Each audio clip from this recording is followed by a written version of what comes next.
Oh, look. Three's Company here today. Three's Company. Here we are. We found a new friend. Hi, guys. Yeah, I just dropped off lunch. I don't know if you even know this. I just dropped off lunch and stuck around too long. So I get to hang out with you too. Stuck around too long. That's what happens if you hang out this church long enough. We're going to put you to work doing something. Well, we're supposed to wash feet. It's true. That's what we're talking about today is washing feet. Mm-hmm. How we doing? Good. Did you guys wash anything yesterday for Labor Day? Labor-free day, but it's the day we labor anyway, right? Did you guys labor? I did. I washed walls. I was a happy girl. I cooked. I watched what he used to cook. That's true. We make a good team. Yeah. It's good. Yep. So, hey, we thought we'd jump on here today just to kind of recap what happened Sunday from John chapter 13 in the first half of the story when it says Jesus knew his hour had come. What would you guys do if you knew? Not wash their feet. Boy, you already had the answer. Maybe. But no, that was so spiritual. Right. And carnal. I don't know what I would do if I knew my hour had come and I was still in like good health. Yeah. Maybe I'd bake something. Go out on a good sugar high. I feel like I'd get very quiet. Like get quiet? Yeah. What do you think about that? You think you'd get quiet? Probably. Okay. Probably. Contemplative and yeah. docile. He might do one of these where he's going to go into hiding and be quiet, and then he'd pop out and have a whole lot to say, and then he'd go away and be quiet and think of something else to say, and then he'd come back and have a whole lot to say to us. And I think that's what Jesus did. Yeah, Jesus went away, went to hiding. He said, "I'm gonna go." Oh, now we're getting spiritual. I'm gonna go sit on the hillside for a minute. Pulling the Go spiritual into the part. garden, That's and I'll good. be back. That's good. No, yeah, how shocking it would have been for the disciples, For sure. and just kind of jarring. I'm sure out of the blue. Mm-hmm. You know, they're just sitting down, Right. And yeah, I've sitting down often- for the supper. I've often wondered in the story. So, you know, we know that there was at least the 12 disciples there, if not more. I mean, we're assuming there was probably some peripheral there of the inner circle that has been hanging out and traveling with Jesus and helping him and ministering with him and all this. Like, I wonder, I don't know enough in the Jewish culture. Like, obviously, if you went to an affluent person's home and they came in, there would have been a slave there that was ready to scrub their feet. But in that, where there's a group of peers and friends, obviously they're following Jesus, but who would have normally washed their feet? Or did they just not wash their feet in that kind of a setting? Like, unless it was or a more if there was a formal? basin there for them. But what we understand is that, there would have been someone there who would have been of a servant's mindset who would have taken care of it. And you think about how dirty their feet would be. You know, when you go to the beach and you're walking in sand and your feet are just dirty. And that ain't accounting for the stuff that was in the city.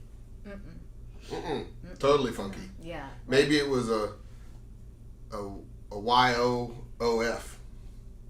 Okay. Wash your own feet, that kind of situation where they just let them. Can you feel the wisdom just? It was just a basin there. Maybe they just had to do that. Would do that, but to see Jesus go over and get that, and I'm sure there was the helpful ones that are like, no, wait, let me do that. Wait, you go sit down. Well, and I wonder, did they already rinse their feet? Because he says in verse 4. So he got up from the table, took off his robe, wrapped a towel. So they were already seated. That's a good point. They were already into the room. So is it like hey, take your shoes off at the door? Did they already wipe, do a quick That's what I'm saying. Did they on the mat? Did somebody already WYOF? wash their feet? And then on top of what had already been done, Jesus got up to wash them. Yeah, because they were already eating. He rose from supper. Yeah. That's what I'm saying. Or maybe because there was not a servant there to do it, where they just... I was thinking this morning how when he was washing their feet, these were his disciples. These were the ones he trained. These were the ones that walked with him the closest. And even Judas, where it says in verse 2 that the devil had already put into the heart of Judas Iscariot to betray him. So here are his closest friends, and here he is washing their feet. But it reminded me in Romans, and then Romans 10:15, but it reflects back into the Old Testament. How beautiful are the feet of those who preach the gospel of peace, who bring glad tidings of good things. He was preparing their feet to go and preach the good news. Yeah. I mean, this was the next thing. He was leaving them, and they had an assignment, because before he ascended, he said, go. Like, hey, I'm out of here, but it's now it's your turn. Right. And even when he sent them out 2 by 2 during their training period, he said, if there's not peace, shake the dust from your shoes and be on your way. You know, but here he is, he's preparing their feet to take the good news. That was something that I was just kind of meditating on this morning, about his word this morning.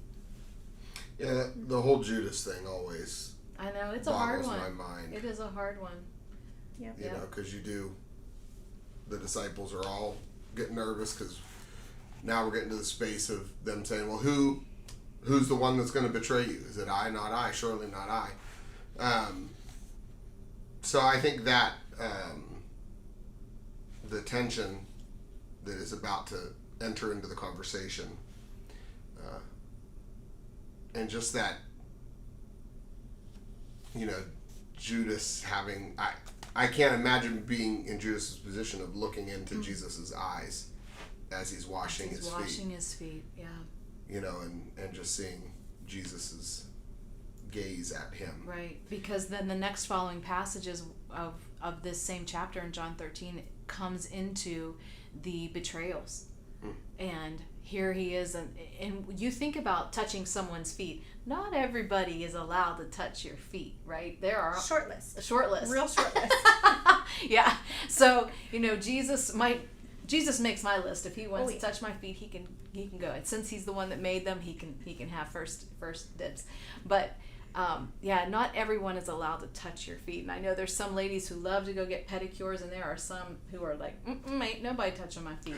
So, but that is a very, you know, it's a spot where our feet are normally covered. You know, socks, slippers, shoes, in some way, shape, or form. They're under a table. You know, our feet are kind of concealed a lot of the time. But to have somebody touch your feet in that act. Have you ever had your feet washed by someone before?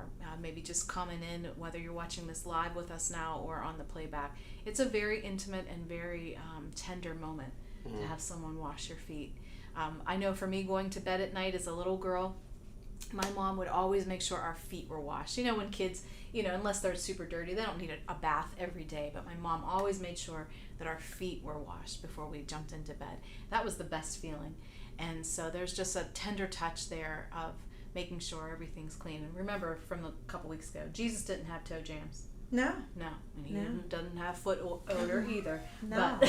But I bet his disciples maybe had a few. I'm sure More they than did. likely. I'm sure they Yeah. did. Yeah, the what were we gonna say? You were just starting to say something. No, I was just agreeing about the Them toe jams. toe jams. That's really what we're agreeing on, is talking about toe jams. No, go ahead. You are like on this very wisdom spiritual. No, streak not, right no, now, so not at let's all. Go for it. No, I think it's just the.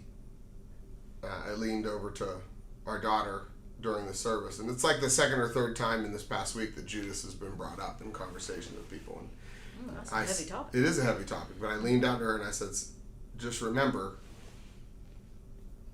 hanging out with Jesus doesn't make everything okay.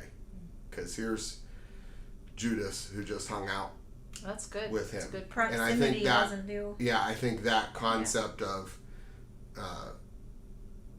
you know, I was listening to somebody talk about, when have you betrayed Jesus in your own life? You know, when have you chosen to go the opposite direction that you know he has asked you to go on? And I think that just that realization, there's a lot of people that just, you know, I'll take it back to the 90s. If you were in church in the 90s, there was a great human video that would have people flying around the stage as an airplane and say, what are you doing? I'm hanging out at the airport. I'm an airplane. Oh, don't you remember that one? It's coming. It's been a while. Oh, yeah. So somebody like running all around the about stage 30 like this. years, so. And they're like, Whoa, that's Okay, scary. keep talking, Anyway, go ahead. flying around the stage, and then, what are you? I'm an airplane. Why are you an airplane? Because I hang out at the airport. And it's like one of those things of like, no, just because you hang out there doesn't make you a Christian, doesn't make you a believer, doesn't make you a follower, and doesn't make you impervious to sin or bad choices. I mean, here's Judas, who's like in the top inner circle, Right. which still boggles my mind that God allowed that to happen, that God allowed him to be there. But that example just is, I think Jesus is so smart. God is so smart, right? His ways are higher than ours. But I think he allowed those examples to be prolific through the word so that it gives us pause and clarity in our walk. So I like how you were saying proximity doesn't always ensure the clarity of our Christianity, you know, Yeah. if we were to put all of our thoughts together on that. Yeah. Well, we just wanted to jump in today and just do a quick little moment to tie up from Sunday morning. And you would have received your email or text yesterday for this week's reading in the latter half of John 13:18 through 38 as we finish out this chapter. We will see you next week on Sunday as well as for... I have to come over here to turn the button. Okay, he's turning on the button. Bye, y'all. Bye. Thanks for joining.